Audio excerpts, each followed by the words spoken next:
Hello, and thank you for your interest in studying abroad. Included in this combined application is NSLI, Flex Abroad, and Yes Abroad. To learn more about these programs, we encourage you to check out some of our other videos linked in the description below. In this video, we're going to walk you through the application system itself. To get started, you will need to create an account in ACE Forms, the portal of the NSLI, Flex Abroad, and Yes Abroad application. You can find a link to the web address in the description below. Make sure you enter a valid email address. You will need to verify the email address before you can start the actual application. Once you have verified the email address, you're all set to begin. First, you will need to confirm eligibility to start an application by answering some basic questions.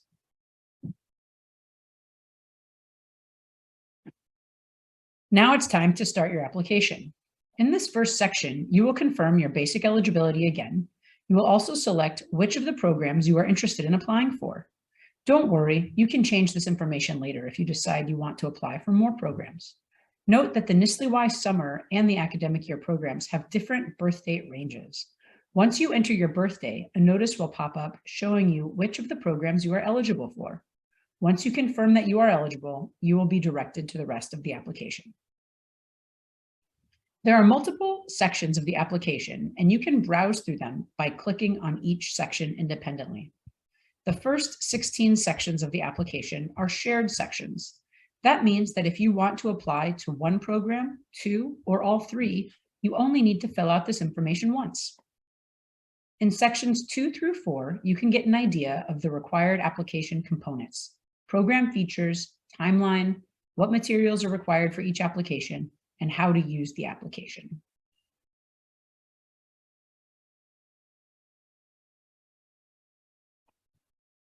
Finally, you're ready to begin filling out the application. In section 5, you will be asked to provide information about yourself, like where you go to school. You will also be asked to provide a contact email address. You should enter the address you check most regularly, since this will be the primary way we communicate with you. We expect applicants to regularly monitor their emails and be able to respond to time-sensitive communication.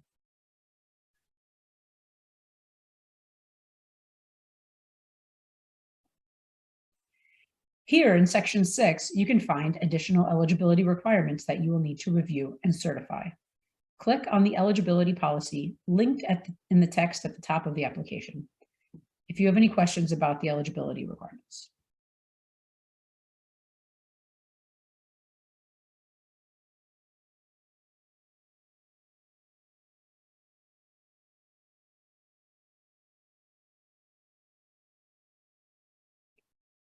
Then in section 7, we require contact information for all your legal guardians. Please be sure to click Add one more if you have more than one legal guardian.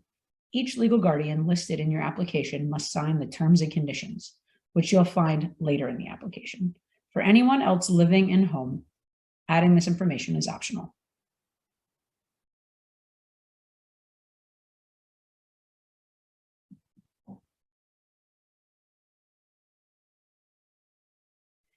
In section 8, we are interested in receiving the general scope of your international experience. Don't worry too much about specific dates. We just like to have a general idea of where you have traveled and the amount of time you have spent outside the US. We especially want to know if you have traveled to a host country. This information is helpful to us for placement purposes as well as visa application processes.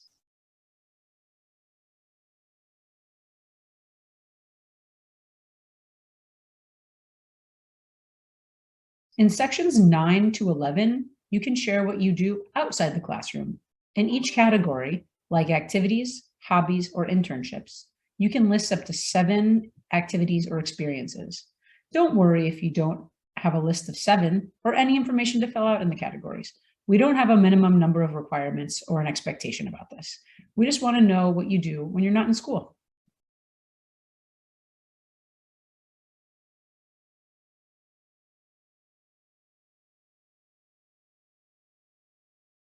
All applicants will need to be able to provide their high school transcript. If you're currently in 9th grade, you should present your middle school or junior high school grade report. This year, we hope to receive all transcripts by upload to the application portal.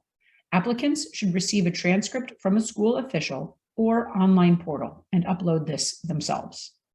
There is a special form for homeschooled applicants. It will show up in your application if you select homeschool in section 5.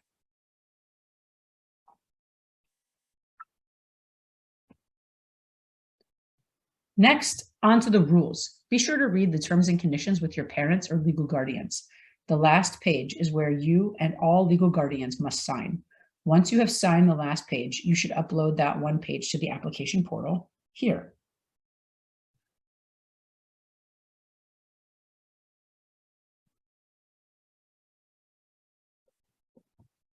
In section 14, applicants are asked to identify an individual to complete a recommendation.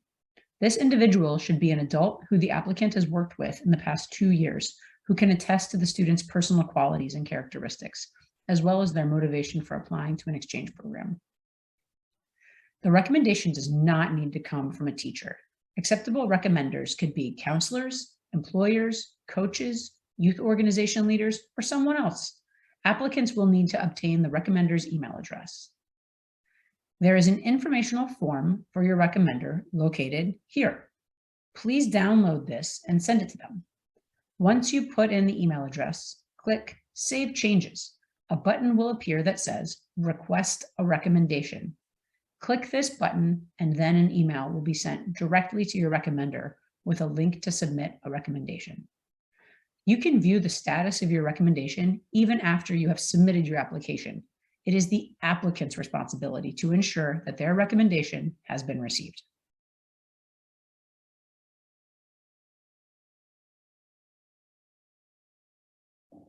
The parent statement follows the same process. However, unlike the other application components, this statement is reviewed primarily during the placement process. It is not scored as part of your application. Parents or legal guardians should complete this form and provide any information relevant to the student's potential experience on program. You can find more information on this process to give them here.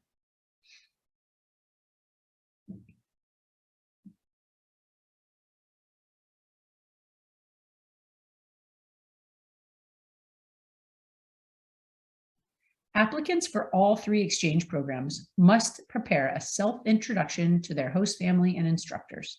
Be sure to answer all questions that are in bold. The maximum word count is 500 words. It's a good idea to compose your letter in a word processing document first, as you run the risk of losing your work if you work in the application system and do not save frequently.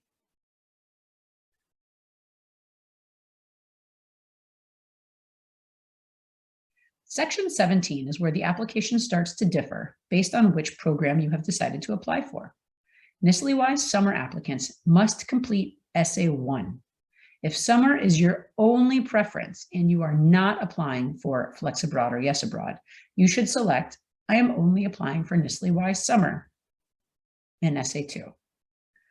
Applicants for NSLI summer must also complete Essay 3 NSLI. NSLI academic year students must complete Essay 1, Essay 2, and Essay 3 NSLI. Flex Abroad and Yes Abroad applicants must complete Essay 1, Essay 2, and Essay 3 Flex Abroad and Yes Abroad. Applicants to both NSLI programs and Flex Abroad and Yes Abroad must complete all essay options, Essay 1, Essay 2, Essay 3 NSLI, and Essay 3 Flex Abroad and Yes Abroad. In Essay 1, Essay 2, and Essay 3 Flex Abroad, Yes Abroad, applicants select one of the prompts they wish to answer. In each essay, there's a maximum word count of 300 words. Remember, it's a good idea to compose your essays in a word processing program first and not directly in the portal. When you are all set, copy and paste your essays to the text boxes in the application and click Save Changes. One important tip if applying to multiple programs is that you can tailor your host family introduction and essays to each program. For example, if applying to NSLI first, you may focus on language learning goals in your written responses. After submitting the application for NSLI, you may then return to your written responses to adapt your host family letter and essays to reflect your interest in cultural immersion for Flex Abroad and Yes Abroad.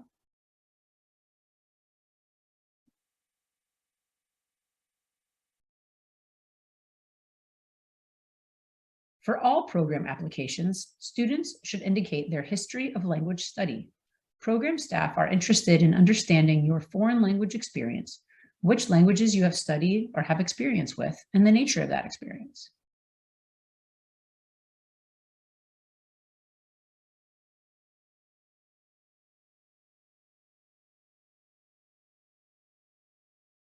Applicants will be asked to rank program preferences in Section 19.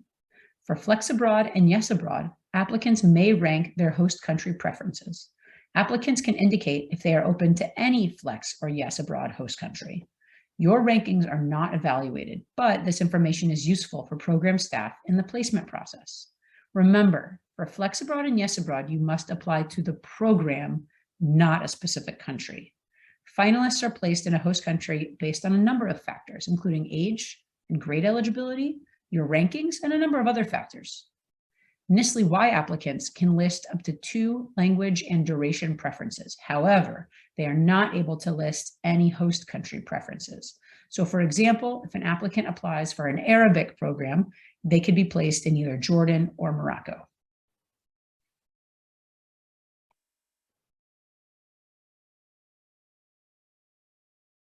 In Section 20, NSLI applicants must indicate the level of experience with their language preferences. If you have never studied the language before, you can just select No for each radio button and continue to the next section. This section is used when placing finalists into cohorts with similar language experience.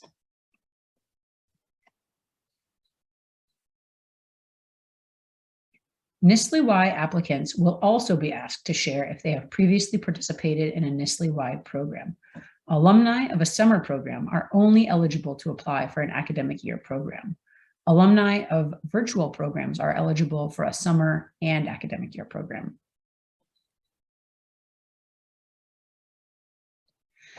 The placement information questions in Section 22 are not viewed or scored as part of your application. This information is only viewed by staff as part of the placement process and is very important so that staff can try and accommodate any physical, health, or learning accommodations during the placement process. Staff aim to place finalists in locations that may be better able to support accommodations, but cannot guarantee fulfillment of all accommodation requests.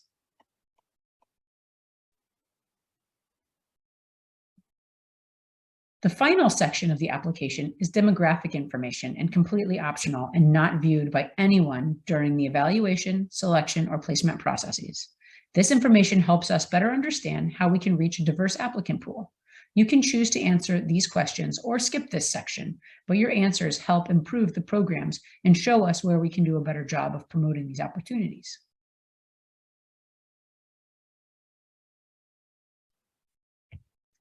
And that finishes your NSLI, Flex Abroad, and Yes Abroad applications. You'll want to review all of the information you have entered and certify that it is true to the best of your knowledge. Then press Submit. Note if you're applying for all 3 programs, you will need to press Submit 3 times. And each time you press Submit, you should receive an email that confirms that your application was successfully submitted. Remember, you can tailor your host family introduction and essays to each program. You do not need to submit the same written responses for all 3 programs, and you do not need to hit Submit for all 3 programs at one time. Once you hit Submit for one program, you are free to edit the written portions for the other programs, but can no longer edit your submitted application. And remember, if you're applying to NSLI, your application must be submitted by November 3rd, and your supplemental documents, like your recommendation, must be submitted by November 10th.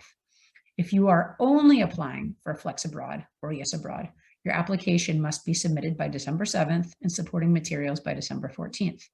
If you're applying for Flex Abroad or Yes Abroad and NSLI, the background section of the application, your NSLI essays, and all supporting materials must be submitted by the earlier deadlines, with your Flex and Yes essays coming in by the later date. And hey, If you apply to just NSLI now and then later decide you want to submit an application for Flex Abroad or Yes Abroad or both, you can do that too. You don't have to decide it all now. Congratulations on getting through this application. If you have any questions, please don't hesitate to contact us at highschoolstudyabroad@americancouncils.org or 1-800-380-6552.